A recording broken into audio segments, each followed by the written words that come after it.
Hello, everyone. So nice to be here today. Thank you for having me. I'm really excited to talk to you today about creating an actionable and authentic company culture. I'm going to start off by telling you a personal story.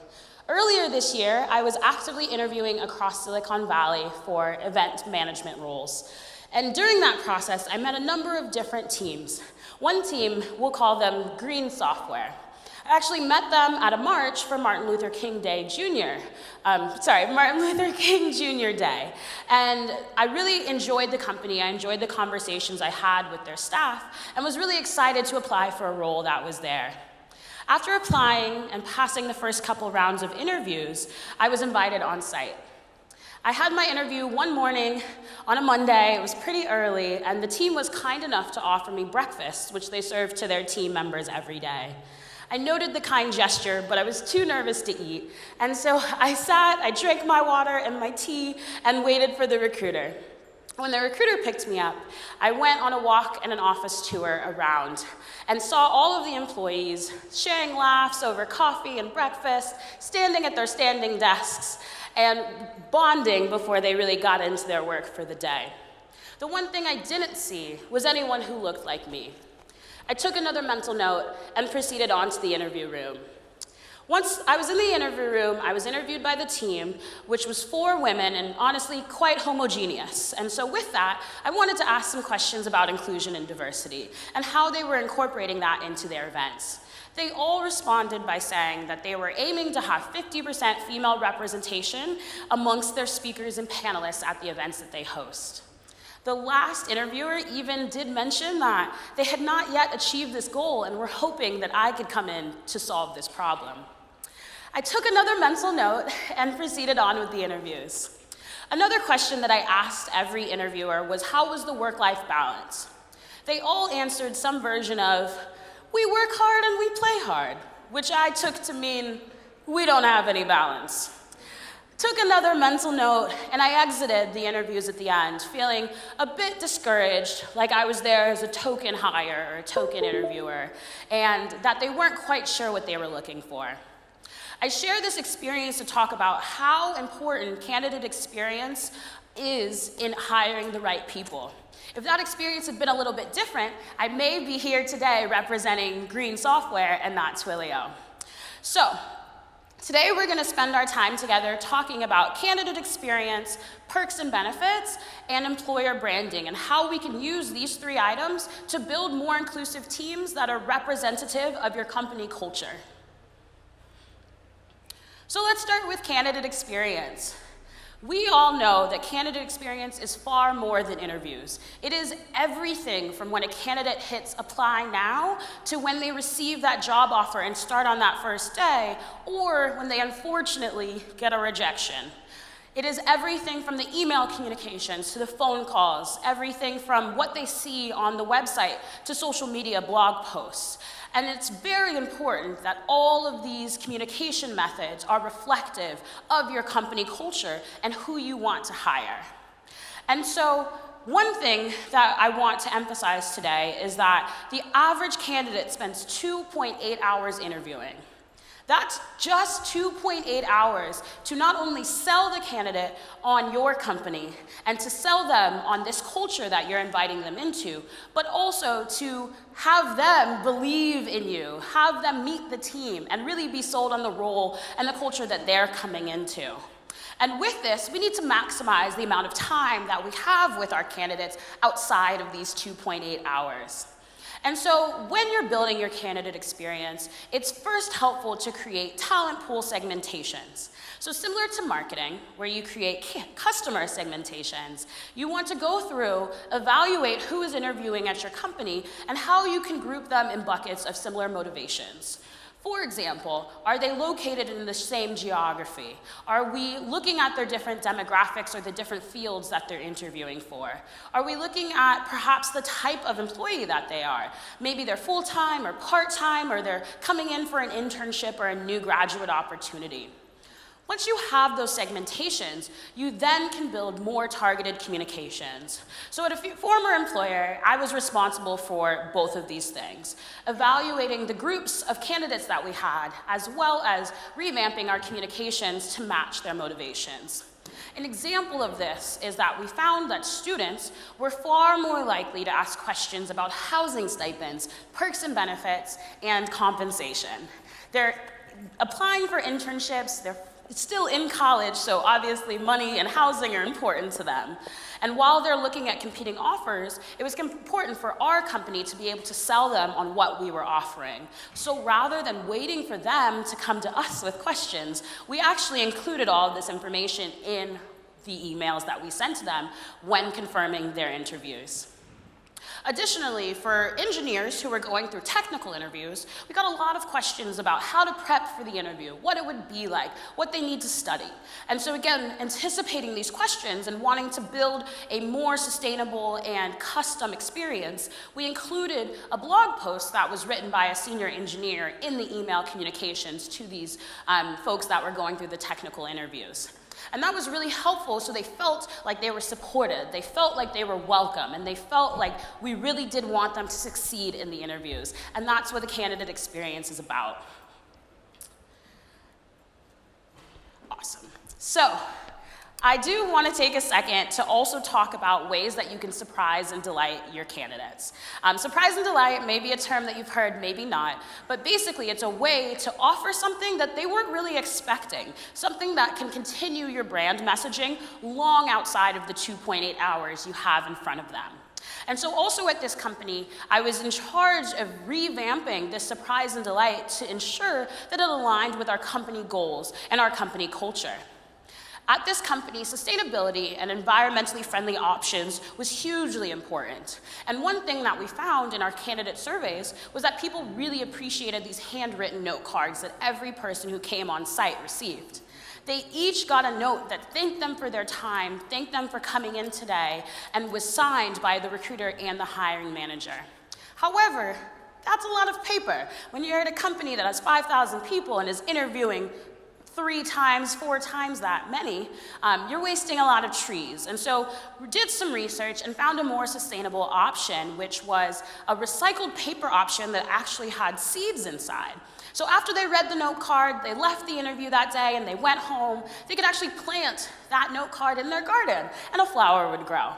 It's kind of cheesy, but every time they looked out the window and looked in their garden or looked on their windowsill, they had a reminder about their time interviewing at this company. And so again, we're extending that time that we have with that candidate and when we're top of mind. Additionally, on those note cards, we included a 20% off promotion. And this 20% off promotion was the same promo that all of the employees got. So again, we're showing our value and showing that we value our candidates by offering them a taste of what it's like to be an employee at the company.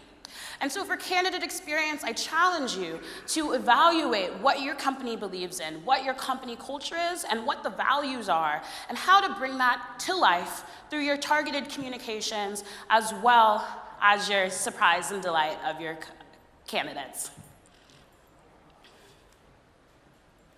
So next we're going to talk about perks and benefits. So perks and benefits used to mean promoting your hip, open concept, standing desk office with your fully stocked kitchen and your beer and kombucha on tap, but we all know that is no longer cutting it.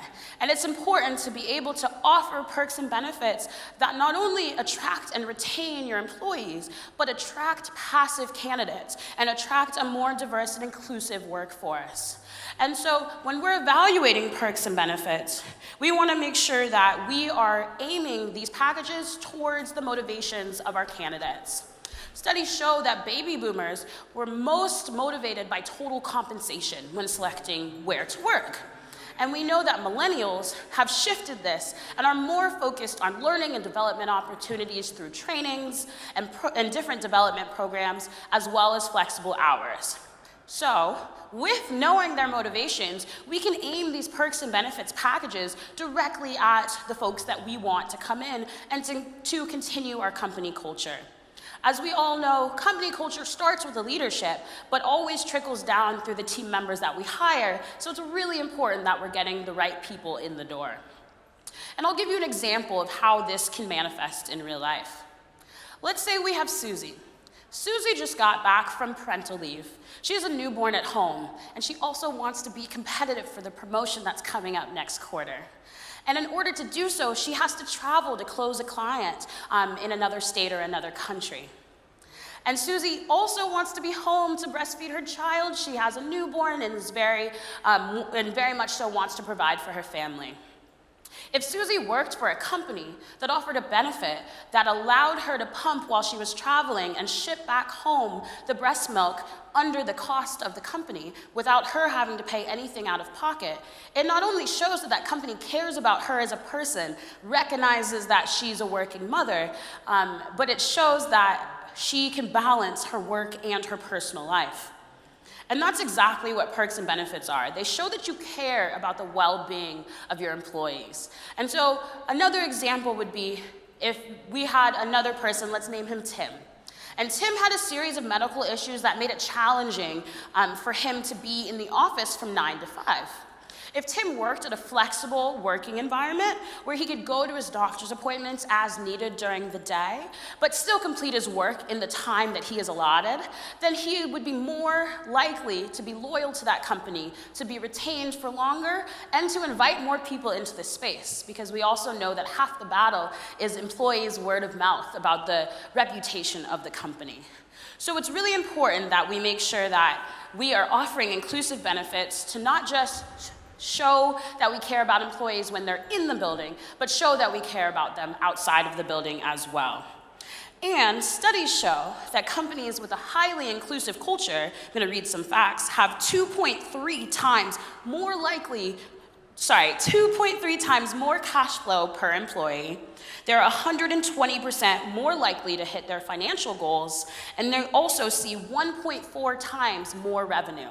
So this is not just out of the kindness of your heart. This is also contributing to your success of your company. And so the final thing I want to say about perks and benefits are that you can utilize your employee surveys, if you do employee engagement surveys, your candidate surveys, and your exit interviews to ensure that the perks and benefits packages you're offering match what your employees are looking for. And finally, employer brand. So employer brand is near and dear to my heart. I work at Twilio, where I manage our global diversity events. Twilio is a cloud computing company that allows you to build messaging through our API. And Twilio is a company that is dedicated to diversity and inclusion and has 2023 aspirational goals of having 50% women in the workforce globally and 30% underrepresented populations in the US. And underrepresented is inclusive of ethnic and racial minorities, veterans, parents and caregivers, the LGBTQ+ community, as well as anyone else who feels underrepresented in their location.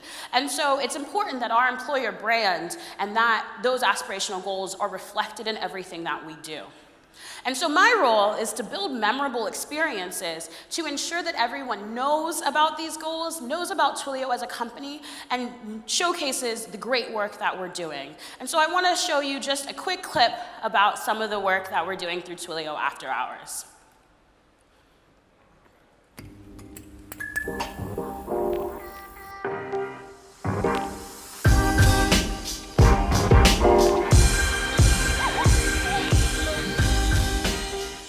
So Twilio After Hours was created for those who are historically underrepresented or marginalized in tech. When we have events like this, we talk about real issues candidly. We have our executive buy-in and support, and it also serves as a way for us to truly connect with individuals and build one-on-one relationships.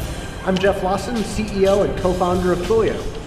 I'm here tonight supporting Twilio After Hours because it's important for Twilio to be a part of the communities that we serve, and what better way than getting out and throwing an event like this. At Twilio After Hours in Oakland, we talked about money matters. I'm so excited to invite women and people of color into our space and show them a little bit about what Twilio does and the impact we have on the community. The highlight of participating in Twilio After Hours for me was just the honor of being part of the panel. The panel was dynamic and humorous and knowledgeable and insightful, and I felt like just like one of the audience members walking away with a lot of new knowledge about how I could do better for my career. The highlight of participating in Twilio After Hours for me was just the number of beautiful young black and brown kids in the room. To look out in the audience and see so many young people of color, to see so many women, to see so many folks who are really about doing something with their financial choices, but to be able to sit in this room in a wonderful space and learn about how to manage their money and live well with their resources, how can I say no?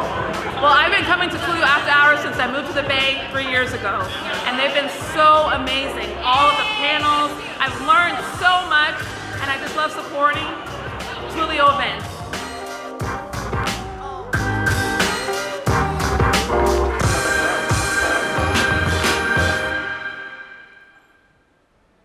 Awesome. So that just gives you a little taste, a little flavor of what we're doing. And this is not just a US-based event. We do it globally. We just got back from Singapore where we talked about stress and burnout and mental health. We're coming to London and Madrid next month, and so I hope to see some of you there.